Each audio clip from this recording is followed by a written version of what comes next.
राजधानी रांची के धुर्वा स्थित मौसीबाड़ी खटाल में बुधवार सुबह जैसे ही अंश और अंशिका के सकुशल मिलने की खबर फैली, पूरा इलाका खुशी से झूम उठा। बच्चे, बुजुर्ग, महिलाएं और युवक सभी सड़कों पर उतर आए। ढोल नगाड़ों की थाप पर नाच गाना शुरू हो गया और एक दूसरे को गुलाल लगाकर बधाइयां दी गईं। लोगों ने रांची पुलिस के समर्थन में नारे लगाए और कहा कि कई दिनों की चिंता के बाद आखिरकार राहत मिली है। परिजनों ने मोहल्ले और शहरवासियों का आभार जताते हुए कहा कि इस मुश्किल घड़ी में मिला साथ कभी नहीं भूलेंगे। अब एक हैरान कर देने वाला मामला, जिसमें हथिनी की चोरी की कहानी ही झूठी निकली। पलामू में 1 करोड़ रुपए की हथिनी चोरी का मामला पुलिस जांच में पूरी तरह फर्जी निकला है। शिकायतकर्ता नरेंद्र कुमार शुक्ला ने हथिनी चोरी की एफआईआर दर्ज कराई थी, लेकिन जांच में सामने आया कि वो हथिनी का मालिक ही नहीं बल्कि केवल देखभाल करता था। हथिनी को बिहार के छपरा से बरामद किया गया और पुलिस ने पाया कि ये पूरा मामला धोखाधड़ी और लालच से जुड़ा हुआ है। पुलिस के अनुसार हथिनी के असली स्वामित्व का फैसला अब अदालत करेगी। अब राजधानी रांची से रिश्तों को शर्मसार करने वाली गोलीकांड की कहानी। रांची के सिल्ली थाना क्षेत्र में चाउमीन दुकानदार हरादन महतो पर हुई गोलीबारी का सनसनीखेज खुलासा हुआ है। पुलिस जांच में सामने आया कि इस हमले की साजिश खुद उसकी पत्नी गंगा देवी ने अपने प्रेमी के साथ मिलकर रची थी। 4 लाख रुपए में शूटरों को सुपारी दी गई और पत्नी ने ही अपने पति की रेकी कर पूरी जानकारी दी। पुलिस ने पत्नी समेत 4 आरोपियों को गिरफ्तार कर जेल भेज दिया है। अब साइबर ठगी के अड्डे पर पुलिस की बड़ी कार्रवाई। जामताड़ा साइबर थाना पुलिस ने खुले मैदान में साइबर ठगी कर रहे 4 अपराधियों को रंगे हाथ गिरफ्तार किया है। ये ठग फर्जी कैशबैक मैसेज भेजकर लोगों से पैसे उड़ाते थे और फिर गिफ्ट कार्ड के जरिए रकम निकाल लेते थे। पुलिस ने इनके पास से मोबाइल, फर्जी सिम और दस्तावेज बरामद किए हैं। पूछताछ में आरोपियों ने अपना जुर्म कबूल कर लिया है। अब रामगढ़ से रंगदारी और गैंग फायरिंग का बड़ा खुलासा। रामगढ़ पुलिस ने कूजू में बालू व्यवसायी के घर फायरिंग मामले का खुलासा करते हुए राहुल दुबे गैंग के 6 अपराधियों को गिरफ्तार किया है। रंगदारी नहीं देने पर दहशत फैलाने के लिए गोलीबारी कराई गई थी। पुलिस ने हथियार, कारतूस और बाइक बरामद की है। एसपी ने साफ कहा कि संगठित अपराध और रंगदारी करने वालों के लिए रामगढ़ सुरक्षित नहीं है। अब धनबाद से पुलिस और कोलियरी प्रबंधन के बीच टकराव की खबर। धनबाद के चिरकुंडा थाना क्षेत्र में कुमारधुबी कोलियरी में बढ़ती चोरी से नाराज कर्मियों ने थाना परिसर में हंगामा किया। कोलियरी मैनेजर ने थाना प्रभारी पर दुर्व्यवहार का आरोप लगाया। वहीं पुलिस का कहना है कि चोरी की सूचना समय पर नहीं दी गई। मामले की जांच जारी है और पुलिस ने लिखित शिकायत के आधार पर कार्यवाही का भरोसा दिया है। अब ज्वेलरी शॉप सुरक्षा को लेकर उठता विवाद। बोकारो में ज्वेलरी शॉप लूट की कोशिश के बाद पुलिस द्वारा नकाब और बुर्का पहनकर प्रवेश पर रोक को लेकर विवाद खड़ा हो गया है। धार्मिक संगठनों और सामाजिक नेताओं ने इसे गलत बताते हुए महिला पुलिसकर्मी की तैनाती की मांग की है। वहीं पुलिस ने कहा है कि ये निर्देश केवल सुरक्षा के मद्देनजर हैं। दुकानदारों ने सीसीटीवी, अलार्म और सुरक्षा व्यवस्था मजबूत करने का भरोसा दिया है। अब हजारीबाग से कोयला खनन के खिलाफ बड़ा आंदोलन। हजारीबाग में कांग्रेस नेता योगेंद्र साव एनटीपीसी की कोयला खनन परियोजना के खिलाफ 13 दिनों से धरने पर बैठे हैं। उनका आरोप है कि रैयतों को उचित मुआवजा और विस्थापन का लाभ नहीं दिया जा रहा। साव ने चेतावनी दी है कि मांगे नहीं मानी गई तो आंदोलन और तेज होगा। धरने से कंपनी और सरकार को करोड़ों के नुकसान का अनुमान लगाया जा रहा है। अब जमशेदपुर से सनसनी फैलाने वाली हत्या की आशंका। जमशेदपुर के टेलको थाना क्षेत्र में एक अज्ञात युवक का शव मिलने से इलाके में सनसनी फैल गई है। पुलिस को आशंका है कि युवक की हत्या कहीं और कर शव यहां फेंका गया है। शव को पोस्टमार्टम के लिए भेज दिया गया है और आसपास के सीसीटीवी फुटेज खंगाले जा रहे हैं। मृतक की पहचान के प्रयास जारी हैं। अब रेल हादसा टालने वाली बड़ी कार्रवाई की खबर। पाकुड़ में रेलवे ट्रैक पर लोहे का टुकड़ा रखकर ट्रेन डिरेल करने की साजिश को आरपीएफ ने नाकाम कर दिया है। इस मामले में 3 आरोपियों को गिरफ्तार कर न्यायिक हिरासत में भेजा गया है। पूछताछ में आरोपियों ने अपनी संलिप्तता स्वीकार की है और रिमांड पर लेकर आगे की जांच की जाएगी। दुमका के रामपुर हाट मुख्य मार्ग पर मुफस्सिल थाना क्षेत्र के रामपुर गांव के पास यात्री बस और ट्रक की टक्कर के बाद बस अनियंत्रित होकर खेत में पलट गई, जिसमें 12 से अधिक यात्री घायल हो गए। घायलों में बच्चे भी शामिल हैं और 2 की हालत गंभीर बताई जा रही है, जिन्हें फूलो झानो मेडिकल कॉलेज अस्पताल में भर्ती कराया गया है। बस पश्चिम बंगाल के रामपुर हाट से दुमका आ रही थी, तभी ये हादसा हुआ। पुलिस के मुताबिक सभी घायलों का इलाज जारी है और कोई जनहानि नहीं हुई है। अब छात्रों के लिए बड़ी अपडेट, जैक बोर्ड की परीक्षा तारीख जारी। झारखंड एकेडमिक काउंसिल ने 2026 की मैट्रिक और इंटर परीक्षा की तारीख घोषित कर दी है। 10वीं की परीक्षा 3 से 17 फरवरी तक सुबह की पाली में होगी, जबकि 12वीं की परीक्षा 3 से 23 फरवरी तक दोपहर की पाली में आयोजित की जाएगी।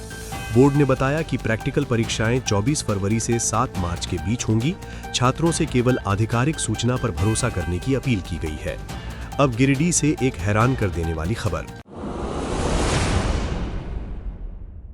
गिरिडीह के देवरी थाना क्षेत्र में एक महिला को रास्ते में लकड़ी का बक्सा मिला, जिसे वो खजाना समझ बैठी। लेकिन घर पहुंचकर जैसे ही बक्सा खोला गया, अंदर से शिशु अजगर निकलने पर भगदड़ मच गई। सूचना मिलने पर वन विभाग की टीम मौके पर पहुंची और अजगर को जंगल में सुरक्षित छोड़ दिया। अब ये जांच की जा रही है कि अजगर को बक्से में बंद कर कहां ले जाया जा रहा था। अब झारखंड की ठंड को लेकर अहम अपडेट। मकर संक्रांति के बाद भी झारखंड में ठंड का कहर जारी है। गुमला में न्यूनतम तापमान 1.8 डिग्री तक पहुंच गया है, जबकि खूंटी, पलामू, बोकारो और रांची समेत कई जिलों में पारा 10 डिग्री से नीचे दर्ज किया गया। मौसम विभाग ने 14 जिलों में शीतल लहर को लेकर येलो अलर्ट जारी किया है और फिलहाल ठंड से राहत के आसार नहीं दिख रहे हैं। अब राजधानी रांची से स्ट्रीट वेंडर्स के लिए राहत की खबर। रांची नगर निगम ने स्ट्रीट वेंडर्स के लिए बड़ी पहल करते हुए शहर में 9 वेंडिंग जोन विकसित करने का प्रस्ताव तैयार किया है। निगम ने सर्वे के बाद वेंडर्स को आई कार्ड जारी किए हैं और लॉटरी के जरिए जगह आवंटित की जाएगी। इन जोन में पानी, बिजली, शौचालय और सुरक्षा जैसी सुविधाएं होंगी, जिससे ट्रैफिक और अतिक्रमण की समस्या भी कम होगी। अब अंशिका केस में बड़ी सफलता की खबर। रांची से लापता हुए मासूम भाई बहन अंश और अंशिका को रामगढ़ के चितरपुर से सकुशल बरामद कर लिया गया है। 12 दिन तक चले सर्च ऑपरेशन के बाद पुलिस को बड़ी सफलता मिली है। मुख्यमंत्री हेमंत सोरेन ने पुलिस टीम को बधाई देते हुए कहा कि अपराधी गिरोह के खिलाफ कार्रवाई जारी रहेगी। बच्चों की बरामदगी के बाद इलाके में खुशी का माहौल है। अब जमशेदपुर से लापता कारोबारी पुत्र की खबर। जमशेदपुर के बिष्टुपुर इलाके से कारोबारी परिवार के 24 वर्षीय कैरव गांधी के लापता होने से सनसनी फैल गई है। वो बैंक से करीब 25 लाख रुपए नकद निकालकर घर से निकले थे, जिसके बाद उनका मोबाइल बंद हो गया। उनकी कार चांडिल इलाके में लावारिस हालत में मिली है। पुलिस अपहरण की आशंका जताते हुए सीसीटीवी और मोबाइल लोकेशन के आधार पर जांच कर रही है। अब सरायकेला से दिल दहला देने वाली वारदात।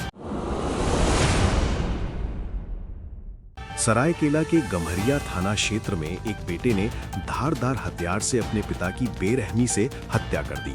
आरोपी युवक मोबाइल गेमिंग की लत का शिकार बताया जा रहा है और मानसिक रूप से असंतुलित था। हत्या के बाद आरोपी शव के पास ही बैठा रहा, जिसे पुलिस ने मौके से गिरफ्तार कर लिया है। पुलिस मामले की गहन जांच में जुटी है। अब सोमा मुंडा हत्याकांड पर बड़ा खुलासा। खूंटी जिले में पढ़ा राजा सोमा मुंडा की हत्या के मामले में पुलिस ने 7 आरोपियों को गिरफ्तार किया है। पुलिस के अनुसार यह हत्या जमीन विवाद के कारण कराई गई थी। एसआईटी ने जांच के बाद आरोपियों की पहचान की है, जबकि शूटर अभी फरार है। इस हत्याकांड को लेकर इलाके में भारी आक्रोश था और अब आगे की कार्रवाई जारी है। अब पेयजल घोटाले से जुड़ा चौंकाने वाला आरोप। पेयजल घोटाले से जुड़े मामले में विभागीय क्लर्क संतोष कुमार ने ईडी अधिकारियों पर पूछताछ के दौरान मारपीट करने का आरोप लगाया है। संतोष कुमार का कहना है कि पिटाई में उनके सिर में गंभीर चोट आई और 6 टांके लगाने पड़े। उन्होंने रांची के एयरपोर्ट थाना में एफआईआर दर्ज कराई है, जिसके बाद मामले की जांच शुरू कर दी गई है। बड़ा बाजार टीओपी थाना क्षेत्र के हबीबी नगर में उस वक्त अफरा तफरी मच गई जब बाड़ी की सफाई के दौरान अचानक जोरदार धमाका हो गया। इस ब्लास्ट में एक महिला समेत 3 लोगों की मौके पर ही मौत हो गई, जबकि 2 अन्य गंभीर रूप से घायल हो गए। धमाका इतना तेज था कि पूरे इलाके में दहशत फैल गई और भारी भीड़ जुट गई। सूचना मिलते ही पुलिस और प्रशासन की टीम मौके पर पहुंची। घायलों को सदर अस्पताल भेजा गया और शवों को पोस्टमार्टम के लिए भेज दिया गया है। फिलहाल पूरे इलाके को सील कर एफएसएल टीम जांच में जुटी है और ब्लास्ट की वजह साफ नहीं हो सकी है। अब गालूडी हत्याकांड में पुलिस के बड़े खुलासे की खबर। पूर्वी सिंहभूम के गालूडीही थाना क्षेत्र में सीएचसी केंद्र संचालक तारापद महतो की गोली मारकर हत्या मामले का पुलिस ने खुलासा कर दिया है। पुलिस ने 2 युवकों को गिरफ्तार कर जेल भेज दिया है, जबकि अन्य आरोपियों की तलाश जारी है। गिरफ्तार आरोपियों के पास से देसी कट्टा, खून लगा चाकू, बाइक और खोखा बरामद किया गया है। ग्रामीण एसपी के अनुसार हत्या की वजह जमीन विवाद है और साजिश पहले से रची गई थी। पुलिस लगातार छापेमारी कर रही है। अब कोहाली से एक दर्दनाक सड़क हादसे की खबर। पूर्वी सिंहभूम के कोवाली थाना क्षेत्र में मंगलवार रात तेज रफ्तार कार 11,000 वोल्ट के बिजली पोल से टकरा गई, जिससे कार चला रहे युवक की मौके पर ही मौत हो गई। मृतक की पहचान आदित्यपुर निवासी रिद्धि पांडे के रूप में हुई है। हादसे में कार में सवार 3 अन्य युवक मामूली रूप से घायल हुए हैं। पुलिस ने शव को कब्जे में लेकर जांच शुरू कर दी है और दुर्घटना के कारणों की पड़ताल की जा रही है। अब जमशेदपुर में चापड़ हमले के मामले में पुलिस कार्रवाई। जमशेदपुर के गोलमुरी थाना क्षेत्र में युवक पर चापड़ से हमले के मामले में पुलिस ने 3 आरोपियों को गिरफ्तार कर लिया है। पुलिस ने आरोपियों की निशानदेही पर चापड़, चाकू, मोबाइल, ताला कटर और अन्य आपत्तिजनक सामान बरामद किया है। पुलिस के अनुसार 9 जनवरी को युवक पर 10 से 15 युवकों ने जानलेवा हमला किया था। फिलहाल फरार आरोपियों की तलाश में छापेमारी जारी है। अब सरायकेला से रोंगटे खड़े कर देने वाली वारदात। सरायकेला खरसामा के गम्हरिया थाना क्षेत्र में एक सनकी बेटे ने धारदार हथियार से अपने ही पिता की बेरहमी से हत्या कर दी। हत्या के बाद आरोपी खुद थाने पहुंचा और पुलिस के सामने आत्मसमर्पण कर दिया। मृतक की पहचान टीजीएस कर्मी रामानाथ दास के रूप में हुई है। पुलिस ने शव को पोस्टमार्टम के लिए भेजकर मामले की जांच शुरू कर दी है। पारिवारिक विवाद को हत्या की वजह माना जा रहा है और पूरे इलाके में दहशत का माहौल है।